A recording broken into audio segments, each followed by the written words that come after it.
Microsoft Copilot is an AI-driven application integrated into Microsoft 365 apps such as Word, Excel, PowerPoint, Teams, OneNote, and Outlook, which helps automate tasks, perform data analysis, and generate documents.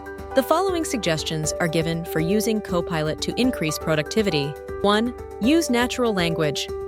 When interacting with Copilot, ask direct and clear questions, such as, summarize this document, or analyze the data in this spreadsheet. 2. Integrate into Microsoft 365 apps. Use Copilot to summarize meetings in Teams, respond to emails in Outlook, and generate documents in Word, thereby streamlining workflows. 3.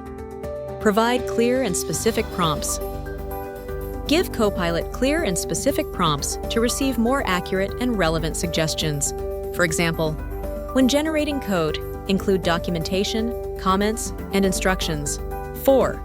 Keep regular updates. Microsoft continuously improves the capabilities of Copilot. Check the official Microsoft blogs to learn about the latest features. 5. Customization and settings. Customize Copilot settings according to your working style to achieve a more streamlined user experience. 6. Feedback loop. Provide feedback on Copilot's performance to help with improvements, as Microsoft relies on user feedback. By following these suggestions, you can complete your tasks more efficiently with Copilot, which will increase your productivity.